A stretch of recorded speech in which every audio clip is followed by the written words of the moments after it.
Pessoal, eu queria dividir com vocês o estudo que eu fiz sobre a origem e a evolução do direito empresarial no curso IOB, que é um pequeno vídeo de 15 minutos e aqui você vai ver o resumo disso.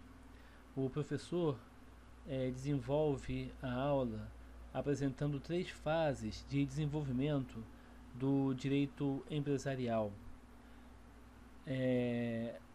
Na primeira fase, o direito comercial surge como um ramo autônomo do direito privado no final da Idade Média. As condições que propiciaram esse surgimento foram duas. A primeira foi o enfraquecimento do Estado em razão da queda do Império Romano e da desagregação social e política que adveio dessa queda.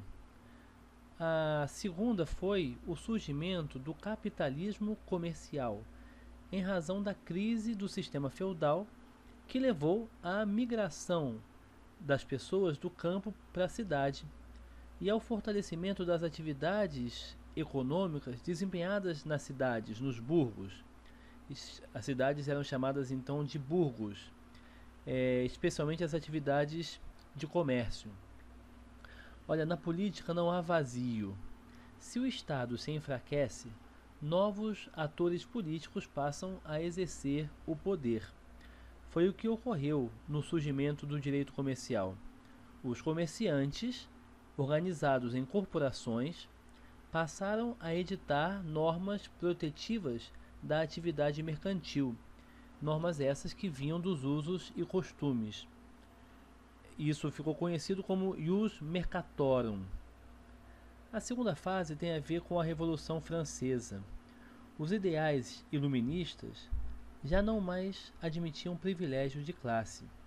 Daí porque o Código Civil francês de 1804 passa a caracterizar o comerciante não mais como alguém inscrito em uma corporação, mas como alguém que pratica ato de mercancia, ou seja, ato de comércio. Então o comerciante deixa de ser aquele que está inscrito, vinculado a uma corporação de ofício. A Revolução Francesa extinguiu as corporações de ofício e passa a ser qualquer pessoa que desempenha ato de comércio. Então nós temos aí a chamada teoria dos atos de comércio. A terceira fase é a teoria da empresa. No final da primeira metade do século XX, a prestação de serviços passa a ter um grande peso na atividade econômica dos estados. Mas prestação de serviços não estava integrada ao conceito de comércio.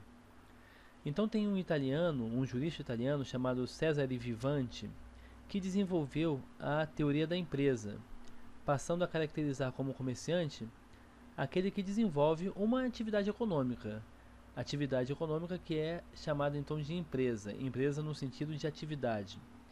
Então o comerciante deixa de ser estritamente aquele que pratica ato de comércio para ser um conceito que abrange também outras atividades econômicas, justamente para alcançar as prestações de serviço.